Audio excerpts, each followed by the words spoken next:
नमस्कार दर्शकों, मैं हूं एडवोकेट अलीशा कोहली। स्वागत करते हैं आपके अपने YouTube चैनल में। सर, स्वागत है आपका भी। सर, आज का जो एक टॉपिक है, एक हम जनरल एक सोशल इशू को डिस्कस करने जा रहे हैं। बहुत हर दिन जो है लॉ इवॉल्व हो रहा है और कॉन्ट्राडिक्टरी जजमेंट्स जो है कोऑर्डिनेटेड बेंचेस से आ रही हैं। तो एक सोशल इशू ये भी है, social evil, social issue, social morality से जुड़ा है live in relationship. Live in relationship को लीगलाइज तो कर दिया, अब इसमें बहुत सारे सवाल उठ के आते हैं कि major parties can live in relationship, क्या माइनर रिलेशनशिप्स में आ सकते हैं लिव इन रिलेशनशिप में, क्या married couple, one of the partner is married and the other one is unmarried, can they enter into a live in ship relationship, क्या इससे जो हमारी डोमेस्टिक वायलेंस की जो पिटीशंस हैं क्या वो फाइल हो सकती हैं, क्या एक मैरिड जो अनमैरिड के साथ शादी कर रहा है क्या वहां पे हमें डोमेस्टिक वायलेंस के जितने रिलीफ है वहां मिल सकते हैं। क्योंकि हमने जब एक लिव इन रिलेशनशिप को हमने शायद पहले भी डिस्कस किया था, तो हमने कहा कि जो डोमेस्टिक वायलेंस है वो लड़की फाइल कर सकती है if both are unmarried major couples. But अब जब यहाँ पे एक मैरिड और एक अनमैरिड है, तो क्या उनको वहां पे भी लेजिटिमेट राइट्स दिए गए कि आप ये वाले केसेस भी फाइल करें, क्या उनके जो बच्चे हैं वो लेजिटिमेट होंगे। तो बहुत सारे सवाल जो है वो इधर से जो है उभर के आते हैं, जो आज हम डिस्कस करेंगे। तो सबसे पहले जो भी इलाहाबाद ने ही अपनी ही कॉन्ट्राडिक्टरी जजमेंट्स दिए कोऑर्डिनेट बेंचेस ने, एक में वो कहते हैं कि they are eligible to have protection और they are having a valid live in relationship. वहीं पे दूसरा बेंच ये कहता है अनामिका के केस में कि एक मैरिड मेजर कपल भी जो है लिव इन रिलेशनशिप में आ सकता है। तो ये बड़ा एक सोशल, देखिए क्या है, सोसाइटी इवॉल्व हो रही है। यस, आप कह सकते हो मॉडर्नाइजेशन की तरफ जा रहे हैं, वेस्टर्नाइजेशन। यस, और हमारे मॉरल्स भी हैं, एथिक्स हैं। रिलीजियस बुक्स के मुताबिक हमें कहते हैं कि आप अपने मॉरल रखो, और टीचिंग्स भी हैं। और हमारी एक ट्रेडिशनल सोसाइटी है इंडियन, चाहे डाइवर्स है, डिफरेंट रिलीजियस फेथ्स हैं, इथनिसिटीज हैं, कल्चर है, लैंग्वेज अलग है, लेकिन बेसिक जो है एक सिस्टम है, जॉइंट फैमिली सिस्टम है, तो वो अगेंस्ट करता है और मॉरल की भी बात करता है। तो जो आपने कहा, दो बातें आपकी, जो जो एक तो लिव इन रिलेशन है, लेट मैरिजेस हो रहे हैं, दोनों अडल्ट हैं, तो अगर कोई जैसे अभी एप्लीकेबल हो गया जहाँ पे उत्तराखंड में जी यूनिफॉर्म सिविल कोड, उनके साथ ही उन्होंने एक लिव इन रिलेशन लीगलाइज कि आप एग्रीमेंट हो, एक उसको रेगुलेट किया। जी आपको याद होगा, हमने इस पे एपिसोड भी किया था और एडवाइस भी किया था कि जो भी लोग लिव इन रिलेशन में है, लेट देयर बी एग्रीमेंट, और जो ब्लैक एंड व्हाइट होना चाहिए, ताकि जो आपने बात की कि बच्चों की कस्टडी की, बच्चों का मेंटेनेंस है, लिस्टिमेसी है, ताकि पता चले समाज को कि भाई ये एक सिस्टम के तहत जो भी रिलेशनशिप में आ रहे हैं। अभी बात ये ठीक है, ये कोई और एक और बात है, जो एक कॉन्स्टिट्यूशन जो है, जो एक प्रोटेक्शन है, एक डेमोक्रेटिक कंट्री है जहाँ पे एक स्टेट एग्जिस्ट करती है, उसको अपने सिटीजन्स को, जो आपने कहा, प्रोटेक्शन देनी है, सेफ्टी उनकी ख्याल रखना है, सेफगार्ड्स देने हैं उनको, जो भी आर्टिकल 21 मुल्क की उन पे आर्टिकल 21 लगा लो, राइट टू जैसे भी है, तो राइट टू लाइफ, जहाँ तो एक सारा मैंने थोड़ा सा व्यू दिया। अभी आपको जो ज्यादा जो बन रहे बोले, जो आप क्या है, कंट्राडिक्टरी जजमेंट आ रही हैं, डिफरेंट जजमेंट है सर, बहुत है। मतलब ये तो इलाहाबाद की तो रिसेंट है, अगर आप देखो हर पंजाब हाई कोर्ट की अलग अलग आ रही है। देखिए हर किसी में, देखिए जो आपने कहा, देखिए एक है प्रोटेक्शन। अगर आप सिर्फ कहो कि एक कपल आते हैं, दो आदमी आते हैं और कहते हैं, एक कोर्ट में आते हैं कि जनाब हमें खतरा है, हमें थ्रेट है, थ्रेट है, हो सकता है हॉनर किलिंग की बात है, हॉनर किलिंग है, एक वो वाली बात आ गई। एक सोसाइटी, ये एक लव जिहाद जो एक नया नैरेटिव है कि हम डिफरेंट कम्युनिटी से हैं, डिफरेंट बैकग्राउंड से हैं, जो रिलीजियस बैकग्राउंड से हैं, जहाँ हमारा रिलीजियस फेथ अलग है, इथनिसिटी, हमने शादी की है। तो ये जो बात, दो बातों में टच करूंगा जो आपकी जो इम्पोर्टेंट है, वो है कि जो माइनर लिव इन रिलेशन है 18 साल के नजदीक, एक जो है वल्नरेबल जो मैरिड है और एक्स्ट्रा मैरिटल रिलेशन में है, हम अगर ऐसे कहें। सर, अगर दो काफी लोग सर सवाल करते हैं आए दिन, एक क्वेश्चन ये बहुत ही कॉमन होता है क्लाइंट्स का, हमारा डिवोर्स नहीं हो रहा और क्या हम लिव इन रिलेशनशिप में आ सकते हैं? और जनरली आपने देखा होगा अंडर, ये उसको हम क्या बोलते थे पहले, या लीगल लैंग्वेज में, जब कोर्ट की भाषा में, एडल्ट्रस। और वो तो एडल्ट्री एक लहरा मसला है, मैं आगे बता दूंगा। वो हम कहते हैं मेड, ये मेरी मेड है। जहां आपने ये लफ्ज थोड़े होंगे जो बॉलीवुड या दूसरी जो सोसाइटी में, ये रखेल है, रखेल है, हाँ। रखेल है या कंक्यूबाइन। कंक्यूबाइन, यस। कई बार आपने देखा कि अडल्ट्री अगर ग्राउंड बनानी है तो शी जो लिव इन रिलेशन में है, जो आप आज थोड़ा सा वर्ड इस्तेमाल कर लो, जो उसको भी आपने पार्टी रेस्पोंडेंट बनाना है। जो कंक्यूबाइन है, जहां कोई मेड है, जो नाजायज रिश्ता, जो नाजायज रिश्ते में, नाजायज मतलब रिश्ता, जो जिसको रिकॉग्नाइज नहीं करता। और हमारा अगर हिंदू मैरिज एक्ट जहाँ पर्सनल लॉ मुस्लिम है, वो उसको है जो मैरिज रिकॉग्नाइज्ड है under law, under law, yes. ठीक है, ये एक बात आ गई। तो जो जो आपने कहा मैरिड कपल, तो एक मैरिड उनकी आपस में स्टेंज रिलेशन में है, यस। तो जहाँ अदरवाइज रिलेशन भी ठीक है, वो एक्स्ट्रा मैरिटल में है, हाँ। वो समहाउ क्लाइंडस्टाइनली या ओपनली, वो दूसरी बीबी नहीं हम बोलेंगे यहाँ पे, दूसरी औरत बोलेंगे, दूसरी औरत, हाँ। दूसरी औरत है, मैरिड है, अनमैरिड है, हाँ। Live in relationship, live in relation में है, लिव इन जहाँ हस्बैंड है या वाइफ है, या ईदर ऑफ देम। ये मैडम बोलो जो आपने बातें की, अभी माइनर का मैं बाद में टच करूंगा। यस। ये दो लिव इन रिलेशन में माइनर की क्या लीगल स्टेटस है या लॉ के बारे में, ये मुझे बताओ। ये जो सिचुएशन है इतने तक ठीक थी, कब तक? लिव इन रिलेशन तक, जैसे मैं हमने उत्तराखंड की बताई। लेकिन जो आपने ये जो कोर्ट्स आपने कहा डिफरेंट ओपिनियन है, डिफरेंट इनकी जजमेंट्स हैं regarding protection, constitutional protection, only constitutional protection, मैं वहां पे yes, आऊंगा। हाँ। लेकिन जब से ये अडल्ट्री जो एक ऑफेंस होता था, यस, जो 497 आपको याद होगा, yes, yes, yes, that has been declare unconstitutional. Joseph Shine वाला केस जो है, तो उसमें डिक्लेयर, तो ये आप अभी बताओ, आप क्रिमिनल लॉ प्रैक्टिस करते हो या अदरवाइज रिसर्च भी करते हो, सारा समझते हो, जो हमने बात की, तो ये रिकॉग्नाइजेशन नहीं मिली, क्योंकि उस वाइफ को बंदा रोक ही नहीं सकता, क्योंकि अडल्ट तब है, अडल्ट्रस की जो रिलेशनशिप है हस्बैंड एंड वाइफ के, अडल्ट्रस होने जा रहे हैं, उनमें जो मतलब को कमी आ रही है या इधर उधर छेड़छाड़ हो रही है। तो लेकिन वो है ही नहीं। हम सोसाइटियल मॉरलिटी को छोड़ के कॉन्स्टिट्यूशनल मॉरलिटी की तरफ जा रहे हैं। जब हमने अनकॉन्स्टिट्यूशनल डिक्लेयर किया अडल्ट्री जो है, इसको कहा नो ऑफेंस, तो अब जो बीएनएस आई तो इसमें ऑफेंस है नहीं adultery. So we are not protecting any illegal relationship.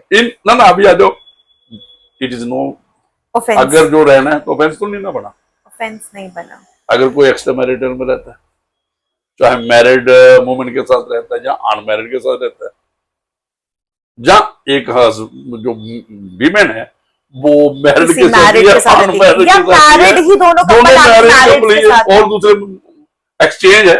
Yes.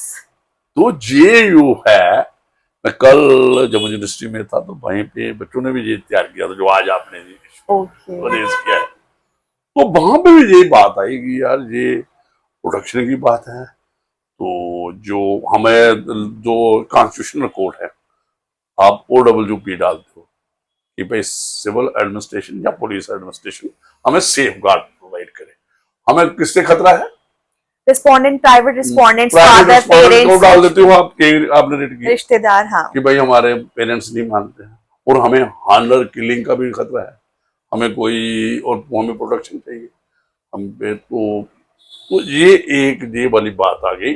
तो जब 497 है ही नहीं, तो ये वाली बात तो आप बात करें फिर आपके सर बात लेकिन करता हूँ। अब ये एक्सेप्टेबल नहीं है ना अभी भी सोसाइटी में। हम कह रहे हैं कि कॉन्स्टिट्यूशनली हमें ये प्रोटेक्शन मिल रही है, ये ऑफेंस नहीं है, बट सर आप देखो सिविल ऑफेंस तो अभी भी है ही नहीं, सिविल फैमिली देखिए, सुनो मेरी बात, ठीक है, आप कहते हो it is a ground for of divorce. Divorce Hindu marriage act के, यस जो सेक्शन 13 है हिंदू मैरिज। सर, अभी एक टॉट ऑफ एलिनेशन का भी कंसेप्ट आया है शैली महाजन के केस में दिल्ली में। क्या सर टॉट ऑफ एलिनेशन, अच्छा, ये भी कोई है? एलिनेशन ऑफ अफेक्शन, कि अच्छा। तीसरा बंदा कोई आपकी लाइफ में इंटरफेयर कर रहा है, आपकी जिंदगी से प्यार आपके पति का, आपके स्पाउस का वो छीन स्टार्ट के लेके, हाँ बिल्कुल बिल्कुल, हाँ ठीक है, ठीक है, पर उस एलिनेट कर रहा है, एलिनेट कर रहा है, आपका प्यार लेके जा रहा है, खींच के लेके हाँ, जा रहा है, दोनों, हाँ, बिल्कुल बिल्कुल, कि ठीक। आप दोनों के बीच में जो प्यार, जो रिश्ता, जो बॉन्ड थी, वो एक तीसरा बंदा वो अफेक्शन लेके जा रहा है,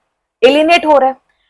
आज उसको हमने रिकॉग्नाइज कर दिया एज अ टॉट, तो क्या वहां जब हम एक प्रोटेक्शन दे रहे हैं एक जगह एक कपल को, तो क्या उससे उस पे कोई फर्क तो पड़ेगा? वो डैमेजेस की कंपनसेशन की बात कर रहे हो, Yes. वो दूसरे से लेना है। यस देखिए मैं बात करूं, आपने बॉलीवुड मूवी, हॉलीवुड मूवी, जो ये जो टीवी सीरियल हम देखे होंगे, क्या लव, जो प्यार है, वो आपने देखा होगा यार, शादी हो भी जाती है, लड़का या लड़की अभी भी अटैच्ड हैं, समवेयर अटैच्ड, हाँ क्या उसको तोला जाता है मनी वैल्यू में? अगर आप जो ठीक एलिनेट करे को बॉन्डेज तो नहीं है। अभी आप बहुत बताओ, मैरिटियल अभी थोड़ा और आपने एक्सपेंड कर दिया, इससे यस इससे और एक्सपेंड कर दिया। अभी बताओ मैरिटियल रेप यस है पंशिप? नहीं आप इस साइड में हो ना, दुनिया को देखो ना, आप फिर वापस जा रहे हो जो हमारे मॉरल्स हैं, कॉन्स्टिट्यूशन में है। जो जैसे जैसे दुनिया मॉडर्नाइज हो रही है, हो सकता है कुछ जो सोसाइटी है, जो इथनिसिटी बैकग्राउंड से हैं, जहाँ लोग कहते हैं मॉडर्न, ये यार ये क्या है, देखना दूसरी बातें हैं, ये पुरानी बातें हैं, छोड़ो, ये कोई है ही नहीं है। और ये जो पार्ट ऑफ एलिनेशन, इसमें कंपनसेशन क्लेम करना बंदे से, अगर उसकी वाइफ किसी दूसरे के साथ जा रही है या हस्बैंड जा रहा है, हाँ। हस्बैंड जा रहा है उधर, तो वो कंपनसेशन क्लेम करना चाहे, तो फिर मैं ये कहूँ, फिर उस बेबी से भी लेनी है उसने कंपनसेशन, अगेंस्ट बोथ करना है कंपनसेशन का केस। बहुत है, बहुत है, बहुत है। क्या तोला जा सकता है मनी वैल्यू में? ये जो क्या पॉसिबल हो सकता है love and affection? Sir love and क्योंकि अफेक्शन, अब हमने इसको क्रिमिनल ऑफेंस नहीं, बनाया नहीं है। नहीं, आप सिविल कार्ड कर रहे हो बात, क्या तोला जा सकता है? यार मुझे अच्छा नहीं लगता जी, जहां पे आपने एक टाइम पे आया क्रुएल्टी के ग्राउंड, जहां इंडिया में नहीं होगी, cruelty is not defined ground है, जहां पे भी ऑपरेट होती है, बाहर तो होती है। तो ये जो वाली बात आई ना यार, मुझे मुझे है ही नहीं, इससे है ही नहीं अटैचमेंट। मुझे शादी हो गई है, घर वालों ने करवा दी है, समहाउ ये डाइवोर्स ले ले, ये सेपरेट, ये मुझे हुआ, ये किसी को कंपनसेशन मिली है? बताओ सर अभी तो ये कंसेप्ट इवॉल्व हुआ है, लेट्स सी। नहीं, अभी कोर्ट केस आया है, केसेस आ रहे, केसेस आ रहे हैं, केसेस आ रहे, Oh, I see. केसेस आ रहे हैं। I see. सर तो पहले भी लोग फाइल करते थे सिविल, उन्होंने कहा कि इसका सिविल से या डिवोर्स से कोई लेना देना नहीं, you can go and file the tortious liability against the third person who is देखो ना, एक्चुअली इसमें तो कॉजिंग इंटरफेरेंस। डिफेंस देखो, मुझे नहीं लगता कि किसी को कोई अगर जो तो आप, हाँ, तीसरे को आप उसके खोला, लेकिन जो खुद ही होना चाहती हो, सर वो husband है या wife है, उसको कैसे रोकोगे? वो मैटर ऑफ ट्रायल है कि भाई नहीं, वो, बस कैसे रोकोगे? हाँ वो मैटर ऑफ ट्रायल है। उसको रोक सकते हो कि भाई डोंट इंटरफेयर अपना, हाँ। वो तो हमने भी कहीं इसमें किया है, जज भी किया है, वकील। हाँ, जो खुद जाना चाहता है उसका क्या करोगे आप? देखो हम रिस्ट्रेन कर सकते हैं, क्या जैसे थर्ड पर्सन को आप इसी कर को सकते कहा हो। लिव रिलेशन में है, थर्ड पार्टी, कोई भी थर्ड पेरेंट्स है, कोई भी इंटरफेयर करता है आपकी लाइफ में, जहाँ civil administration, police administration FIR लगाती है, हरासमेंट करती है कहीं, तो आप उनके खिलाफ एक इंजेक्शन दे सकते हो, भाई हमारी मैरिज लाइफ में इंटरफेयर नहीं करो। लेकिन अगर वो एक बीच में एक आपके साथ ही नहीं है, हाँ, उसको हम लाइबिलिटी ओनर शिफ्ट कर रहे हैं थर्ड पर्सन पे। अगर आप ही का हस्बैंड या आप ही अगर का बीच में ही ब्रिज है, है, हस्बैंड उससे अटैच्ड है, जब वाइफ उससे अटैच्ड है, आप तो फिर वहां पे कौन सी कैसे कंपनसेशन, ये मैटर ऑफ ट्रायल है, ये केसेस अभी इवॉल्व हुए हैं। आइडिया दे रहा हूँ जी कि ये वाली बात भी एक चर्चा का विषय एक और समाज में है। देखो हम जो आज बात कर रहे हैं, तो आपने जो हमने चर्चा की है, ये हम ये कह रहे हैं कि ऐसा है और कानून ऐसा है, ये एजुकेट जो लीगल एजुकेशन है, जो अवेयरनेस करनी है लोगों को कि भाई, बाकी तो लोग जो समझदार लोग, क्योंकि लोगों को ऐसा लगता है कि हम इस पे क्रिमिनल केसेस करेंगे, हम फलाना ढिमकाना कर देंगे, हम बहुत कुछ कर सकते हैं। नहीं कर सकते हो, आप नहीं कर सकते हो। अब आपसे दूसरी तरफ आते हैं माइनर की। मान लीजिए दोनों पार्टीज माइनर है या एक पार्टी माइनर है, दे अप्रोच द कोर्ट। एक पंजाब हरियाणा का एक केस भी था। देखिए मैं ये चलो जो भी साइटेशन होंगे, जो भी होगा, इसमें नहीं, लॉ जो कॉमन सेंस है ना, अंडर कॉमन लॉ एक प्रोटेक्शन अगर कहीं स्टेट एग्जिस्ट करती है, जहां law and order rule of law है, राइट, जहां उस स्टेट की जिम्मेदारी बनती है, चाहे माइनर है, किसी भी रिलेशनशिप में है, पहले लाइफ, आर्टिकल 21, पर्सनल लिबर्टी, ये एक हायर पेडिस्टल इसका है। इस पे कोई भी प्रोटेक्शन सीख कर रहा है, चाहे आप हाई कोर्ट में मत जाओ ना, आप सीधा जाओ सिविल एडमिनिस्ट्रेशन के, जो आप जाओ ये एसएसपी के पास, जब एसएचओ के पास ही, पुलिस के कांस्टेबल के पास जाओ, जनाब मेरा माँ मुझे मारती है, ये कहती है नहीं आपने पुराने बच्चे से नहीं खेलना है, नहीं बात करनी है, ऐसे जनरल बात एग्जाम्पल, तो वो अगर उसको मारपीट करती या कोई हरासमेंट करती, शी इज आल्सो लायबल। तो बहुत इक्वली लायबल, जैसे वो ठीक है कुछ एक्सटेंड तक, जो एक इसमें बीएनएस में भी आया है, ट्रिपल मैटर्स में जो एफआईआर नहीं लगती, ऑफेंस नहीं कंसिडर होता। अब ये एक हमारी जनता को एक ये चीज जानना बहुत जरूरी है कि क्या कोई भी क्रिमिनल एक्शन ये प्रोटेक्शन उसको बचा सकती है? अगर कोई एक थर्ड पार्टी के अगेंस्ट कोई केस चल रहा है, या one of the two parties जो प्रोटेक्शन सीख करने आई हैं कोर्ट के पास, क्या उसी में से अगर कोई क्रिमिनल लायबिलिटी अराइज होती है, तो क्या वो प्रोटेक्शन उसको भी शेल्टर मिल रहा है? नहीं, नो, नहीं है। प्रोटेक्शन क्या है?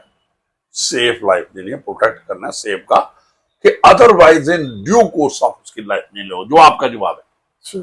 इनके प्रोसीजर एस्टैब्लिश्ड बाय लॉ, अगर उसके खिलाफ उसने ऑफेंस किया है, किडनैपिंग के जैसे किडनैपिंग का केस आया है, वो एफआईआर लग गई है, एफआईआर लगी, वो चले गए प्रोटेक्शन लेने ऊपर, जी हम तो प्यार करते हैं, तो कोर्ट की एक वो है, दे दे, तो कोर्ट की एक, अगर कोई फंडामेंटल राइट उनका वायलेट हुआ, it depends upon situation to situation, fact and circumstances. लेकिन जो आपने बात की ना, ये बड़ी पते की बात है कि जो लीगल रिकोर्स है, उस प्रोटेक्शन से ये नहीं कर सकते कि एसएचओ एफआईआर नहीं लगाए, केस बनता है।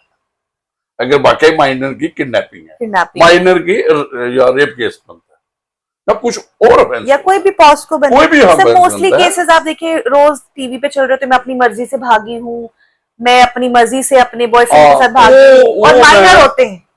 मैं वो एग्जांपल देता हूँ, और फिर वो प्रोटेक्शन हाई कोर्ट से ले लेते हैं किसी भी स्टेट में, वो मिल जाएगी। तो जो उनके पेरेंट्स जो भी कोई केस फाइल करते हैं लड़के के खिलाफ, तो it will not help them, वो प्रोटेक्शन उनको हेल्प नहीं कर रही है। प्रोटेक्शन कुछ नहीं है, प्रोटेक्शन है तो वो तो अगर पुलिस स्टेशन में भी चले जाओगे, तो एसएचओ जो पुलिस ऑफिसर होगा, जहां कहीं भी चले जाओगे, किसी डिस्ट्रिक्ट मैजिस्ट्रेट के पास, जुडिशियल मैजिस्ट्रेट के पास, तो वो तो उसको ये नहीं होगा कि दूसरे पार्टी को यही कहेगा, but don't take law in your home, आप एफआईआर करो, आप अपनी जरा जो करो, उसको भी कहेगा वही है।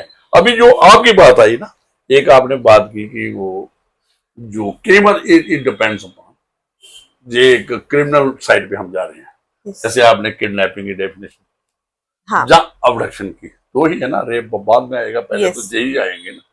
जो मेन है कि दो मामले हैं, एक तो लॉफुल कस्टडी, एक लॉफुल गार्डियन है, बार्ड्स हैं, कुछ भी है, उसकी कस्टडी से ले जाता है बच्चे को। बच्चा कौन है? 18 साल का, 18 से छोटा, एक वो आगे। दूसरा है आउट ऑफ इंडिया, तो अबडक्शन ये आ गया, किडनैपिंग। तो अबडक्शन जहां वहां है जहां पे कोई पर्पस हो पीछे है उसका, अबडक्शन डेफिनेशन है। तो अगर किसी पर्पस के लिए, किसी शादी के लिए ले जाता है, ह्यूमन ट्रैफिकिंग इन्वॉल्व है, जहाँ उसको मेमिंग है, बैगिंग के लिए, वो आप वहां पे पढ़ लेंगे। लेकिन अब जो एक कई बार ऐसा होता है, अडोलसेंट एज यस, है ना, जो आप कहते हो कि एक छोटे बच्चे जो छोटे आपने हैं, कहा, काफी काफी ये केसेस लिव हैं। इन रिलेशन में है, हाँ, जहाँ अदरवाइज जो वहां पे एक ला का वो, जहाँ दोनों बच्चे हैं, वो दोनों तो फिर जुगनाइल जुवनाइल्स में आते दोनों हैं। जुगनाइल को जुवेनाइल। आगे, अगर कोर्ट देखेगा, जहाँ समाज देखेगा, जहाँ सिविल और पुलिस एडमिनिस्ट्रेशन देखेगा, यार ये एक न्यू सेंस है सोसाइटी के लिए, तो वो दोनों को ऑब्जर्वेशन होम में ले जाएंगे, क्योंकि वो डेलिक्वेंट है, हम्म। क्योंकि वो अब अगर रहेंगे वनरेबल है दूसरों क्या, वो भी एक मतलब उस किस्म का भी, क्योंकि जो हमारा ये वाला नया एक्ट आया है ना ह्यूमन जस्टिस में, केयर एंड प्रोटेक्शन, इसमें उनका सुधार का भी है, स्ट्रीट चिल्ड्रन इसको बास्ट किया है। तो जो आपने बात की है कि, तो कई बार सिचुएशन आपने ये भी होगा देखा होगा कि पेरेंट्स नहीं चाहते कि ये लड़का इस लड़की के साथ जाए, जब मैं हमारी बच्ची इसके साथ जाए, समहाउ सोशो इकोनॉमिक फैक्टर है, रिलीजियस है, बहुत कुछ, तो वो एफआईआर लगा देते हैं किसके खिलाफ, लड़के के खिलाफ। लड़के के खिलाफ। बहुत केस हैं, आपको बहुत आपने बहुत बड़ी, बहुत मैं एक एग्जांपल दे रहा हूँ और एक सिचुएशन आपके सामने रख रहा हूँ, तो वो देखना पड़ेगा क्या एफआईआर सस्टेन करती है किडनैपिंग के। कई बार क्या होता है कि वो प्योर फैक्ट, कई बार फैक्ट भी लिख देते हैं, वो भी लिख देते हैं, या कोर्ट में स्टेटमेंट जब होती है, जहाँ मैजिस्ट्रेट की 164 होता था, जो अब हाँ, जो एक स्टेटमेंट होती है मैजिस्ट्रेट के पास, जो इन्वेस्टिगेशन के दौरान, उसमें लड़की कहती है नहीं, मैं क्या, भाई बच्चे बताओ क्या हुआ, अपनी मर्जी से। वो अपनी मर्जी से वो कहेगी मैं घर से गई, हाँ, आ गई मैं बस स्टैंड पे, बस स्टैंड से मैंने फोन किया, जहाँ घर से ही फोन किया कि मैं बस स्टैंड पे आ रही हूँ, हाँ, तो आप बस स्टैंड पे आ जाओ, जहाँ रेलवे स्टेशन पे आ जाए, एयरपोर्ट आ जाओ, जहाँ कहीं भी आ जाओ, कहीं पे भी। वहां से हम जाएंगे। तो बताओ आप मैडम, अभी आप क्या ये क्या पढ़ा अगर वहां से दोनों जाते हैं इकट्ठे? सर कंस्ट्रक्टिव गार्डियनशिप, हैं? कंस्ट्रक्टिव नहीं, गार्डियनशिप तो वो है। गार्डियनशिप है, मैंने आगे, क्या ये टेकिंग अवे है, लड़के ने सर, लिया उसको? सर ये डिपेंड करता है फैक्ट्स पे कि अब वो एंटाइसमेंट हुई कैसे है, क्या उनका रिलेशनशिप, उसको क्या बातें बोली गई हैं कि तू आ, या वो अपनी मर्जी से खुद निकली है घर से बाहर।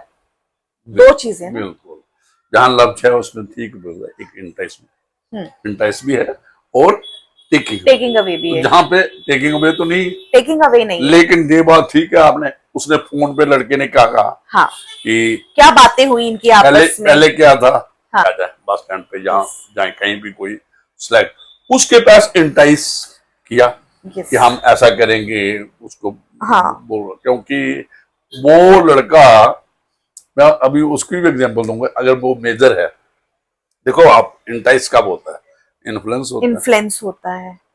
तो अगर वो भी जुबनाइल हो तो जुवेनाइल कोर्ट्स तो देखेंगे। हाँ, जुबनाइल को देखेंगे, लेकिन ये भी है कि मैच्योरिटी उसमें कितनी है, राइट। तो इंटाइस वर्ड इस्तेमाल होता है, क्या प्रूव होता है, तो चाहे ट्रायल उसका जुबनाइल में हो, दोनों जुबनाइल, अगर मेजर है नेचर है। तो फिर वो इंटाइसमेंट में, इंटाइस का है उसमें फैक्टर फैक्ट्स या पे डिपेंड इंग्रेडिएंट करेगा। हाँ, जो वर्कआउट होता है, तो फिर अगर हो तो किडनैपिंग बन गया।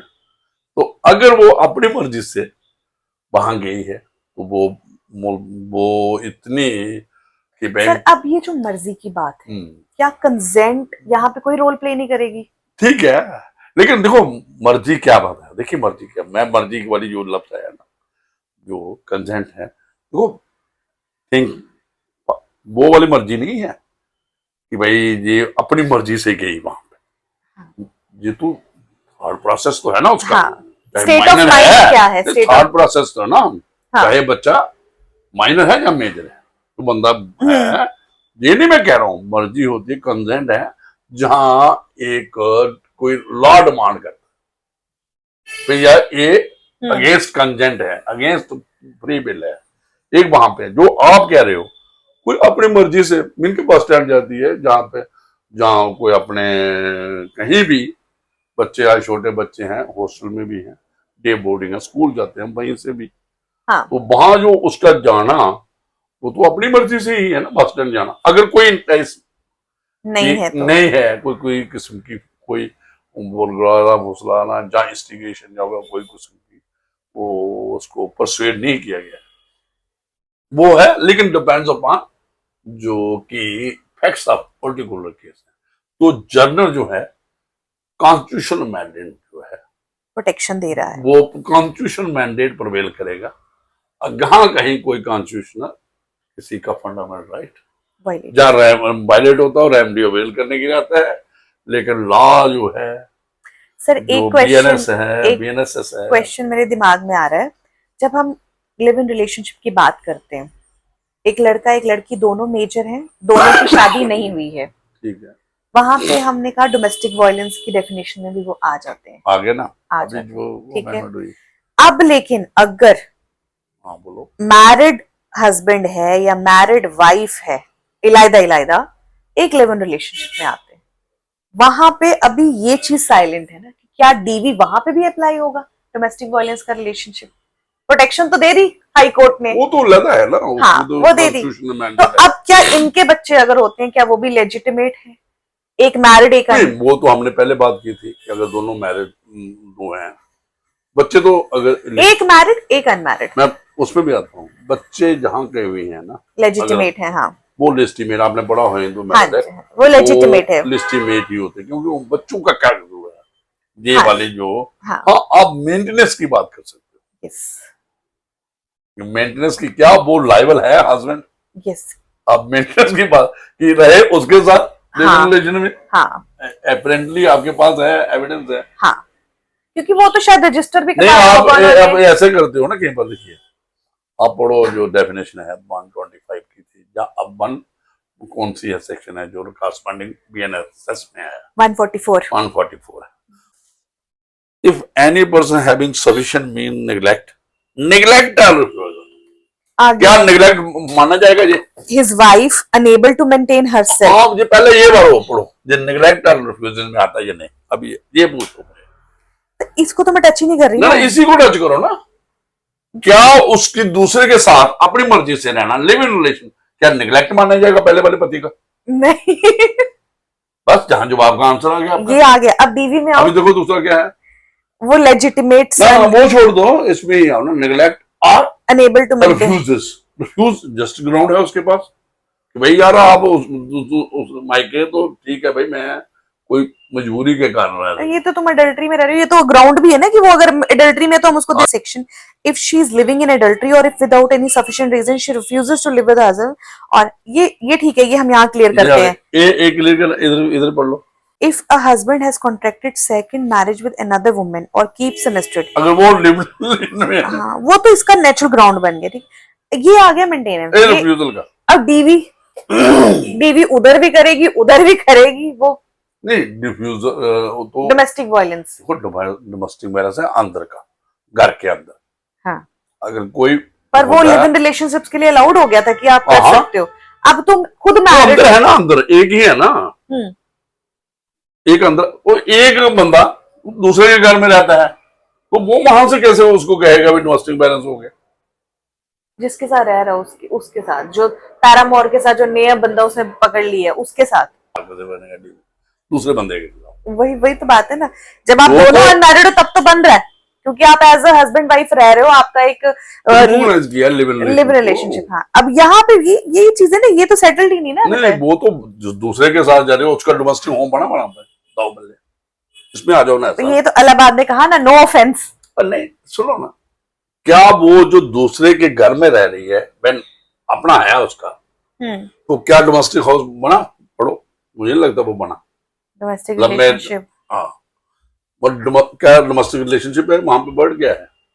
हाँ if they are in a domestic relationship, मुझे नहीं लगता वो डोमेस्टिक रिलेशनशिप बनेगा सर। वो हाँ सर, अब एक सवाल और उठ के आता है कि आप अपनी मर्जी से जो है, आज सवालों की बौछार हो रही है सर, क्योंकि ये टॉपिक जो है ये वैसा बहुत ही मतलब सोशल टॉपिक है एक, और ये आए दिन जो है केसेस बढ़ते जा रहे हैं, मतलब लोअर कोर्ट्स को छोड़िए, हाई कोर्ट्स को छोड़िए, सुप्रीम कोर्ट में भी इनकी वो। हाँ तो सर टॉपिक ये, क्वेश्चन ये है कि एक लिव इन रिलेशनशिप में एक मैरिड वुमेन और एक अनमैरिड मैन जो है वो आ जाते हैं, क्या अब ये वहां पे अपना मेंटेनेंस क्लेम कर सकती है लेडी? और पिछले हस्बैंड के साथ भी क्या वो मेंटेनेंस क्लेम कर सकती है? सही, बहुत सारे सवाल आते हैं और उनको लगता है कि इंडियन वुमेन जो है they are taking benefits of the Indian laws. देखिए, जो आपने एक लॉ अभी मैंने फेसबुक पे होगा, एक बार हमने पहले भी डिस्कस किया कि जो मेंटेनेंस क्लेम करने जा रही है वाइफ, यहाँ हाँ जी, जो खासकर 125 था पहले, अब 144 है। Yes, she has to disclose, एक फॉर्मेट में था एफिडेविट देना होगा। जो आपने बात की, अगर उसका अपना हस्बैंड है हाँ, तो वो दो चीजें इसमें साबित करनी है। पहले एक तो है निगलेक्ट किया उसने, यस, निगलेक्ट निगलेक्ट किया, या रिफ्यूज किया, है ना। स्टार्ट में पढ़ो प्लीज, आपके सामने। Order for maintenance of wives, children and parents, this is 144 BNSS। ये कहता है if any person having sufficient means neglects or refuses to maintain। तो सुनिए मेरी बात, अगर अपने हस्बैंड छोड़ के, मैं भाई सीधा है, दूसरे बंदे के साथ रह रही है तो नेग्लेक्ट कहाँ है? अगर ये वाला अपेरेंटली प्रूव होता है, हाँ, क्या नेग्लेक्ट माने जाएगी? नहीं। एक तो मैंने ये बात कर दी ना, नहीं अभी मैं इसको और आगे चल ले जाता हूँ कि जो एक तो मैंने पहले कहा, जो आज जो सुप्रीम कोर्ट ऑफ इंडिया की गाइडलाइंस है, जो जजमेंट है, उसके मुताबिक यूएस जो भी फाइल करेगी पटिशन, उसके साथ लगेगा कि जो आपने कहा कि वीमेन को बहुत से दे दिए हैं, कहीं से मर्जी मेंटेनेंस लो, हिंदू अडॉप्शन एक्ट ले लो, हिंदू मैरिज एक्ट के लिए, डोमेस्टिक वायलेंस में लो, ये आपका सेक्शन 9 में लो, सेक्शन 13 में लो, और इसके हिंदू मैरिज एक्ट आ गया स्टार्ट में, सेक्शन 24, और ये बस आपका 144 आ गया एनएसएस का। तो लेकिन वहां पे उन्होंने कर दिया भाई, कहां तक असेट्स भी बताना है, वो काफी लंबा चौड़ा लिखा है, इसको छोड़ दो। अभी आपने कहा जो बात है वो तो डिस्क्लोज हो जाएगा, एफिडेविट देंगे भाई मैं अपने हस्बैंड से नहीं ले रही हूँ, जहां हस्बैंड से नहीं ले रही हूँ मैं उससे मांग रही हूँ जिसके साथ मैं रिलेशन में हूँ। अगर अब ऐसा करो भाई, आप इससे क्यों नहीं मांग रही? ये बड़ी एक कॉम्प्लिकेटेड सी बात है कि हो सकता है उसने निगलेक्ट किया हो तब नहीं मांग रही। किसको? हाँ, अपने हस्बैंड को। तो निगलेक्ट ये नहीं कह सकती अपने हस्बैंड को, दूसरे के साथ रह रही है तो कहेगी कि भाई ये इसने निगलेक्ट किया है, मुझे कंपेल्ड किया, हाँ, मुझे छोड़ने पे मजबूर किया तो मैं अब चली गई दूसरे जैसे मायके में चली जाती थी। हाँ, और तो वहां पे ये इसने मुझे निगलेक्ट किया तो जा कहाँ आ रही है, जा कहाँ रही है, ये इम्पोर्टेंट है। इम्पोर्टेंट है। अगर तू दूसरे एक और घर तबाह कर रही है, उसकी बीवी भी है, अगर मैरिड है या अनमैरिड भी है, या अनमैरिड है, अगर अनमैरिड, देखिए अभी सिचुएशन क्या है, ये हस्बैंड मुझे लगता है अब्जॉर्व हो जाएगा, एक्सोनरेट हो जाएगा, पहले वाला उससे ले लेगी। किससे? अगर वहां पे उसका रिफ्यूजल वो, तो मुझे लगता है कि उसको क्या करना चाहिए, उसके खिलाफ जाना चाहिए जिसके साथ रह रही है, लिव इन रिलेशन में है। वो अगर निगलेक्ट करता है, मेंटेनेंस नहीं देता है, चाहे वो मैरिड है दूसरा वाला, चाहे अनमैरिड है, क्योंकि उसने ऑप्ट किया, अपने साथ रखा है उसको, फिर उसको रिफ्यूज किया है, फिर उसको निगलेक्ट किया है। ये हर एक का आंसर है। जितने अब क्वेश्चन पूछो, ये लॉ हर के लिए, लेकिन इसकी एप्लीकेबिलिटी जो है वो डिपेंड्स अपॉन, वो जस्टिफाई करना पड़ेगी। जो भी एक एडवोकेट है फ्रेम करता है, कैसे करता है, जज साहब को फैसला लिखना है। अब हम वाइस वर्सा सिचुएशन क्रिएट करते हैं। अब एक मैरिड हस्बैंड जो है वो एडल्ट्रस रिलेशनशिप में है या लिव इन रिलेशनशिप में रह रहा है, और उसकी वाइफ जो है उससे मेंटेनेंस क्लेम करती है। अच्छा, क्योंकि उसके पास तो ग्राउंड है कि भाई ये तो रह रहा है किसी और के साथ, मेरे पास तो रीजन है इसको छोड़ने का। वो मुझे लगता है वो हमारे पास है। वो प्लीज पढ़ना, वो 144 में ही, वो भी, वो पहले भी 125 में भी था।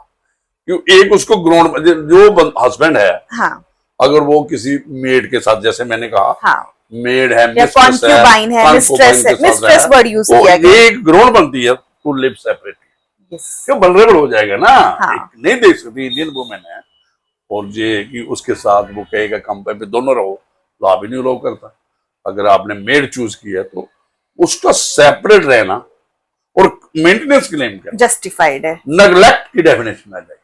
आ जाता शी है, has been neglected by her husband. उसको प्रूव ही नहीं करना, just she has to prove कि इसका मैं इसलिए अलग रह रही हूँ, she has a another wife, another maid, जो भी आप अनदर वुमन वाइफ टू तो लिव नहीं विद मानते हम, लिव इन रिलेशन में है, Live in तो relationship। ऐसे कर लो, लिव इन रिलेशन, एक ग्राउंड बनेगी तो बाकी उसको मेंटेनेंस मिल सकता और बनाए कोई ग्राउंड।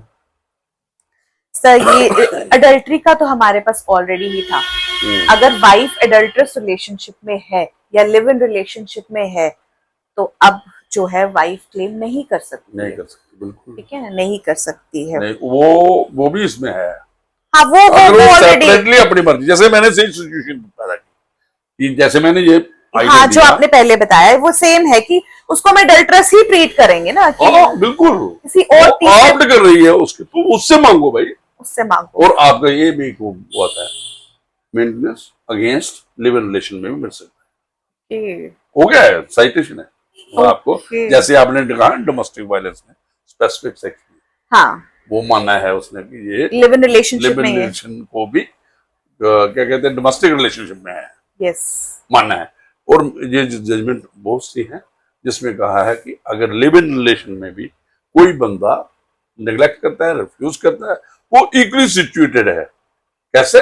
जो स्टेटस ऑफ मैरिज है, 125 या एक they are treated as couples without marriage, but they are treated as couples. वो भी अगर उसको इग्नोर करता है, नेग्लेक्ट होता है और रिफ्यूज होता है मेंटेनेंस, तो लिव इन रिलेशन वाले वो क्लेम कर सकती है मेंटेनेंस।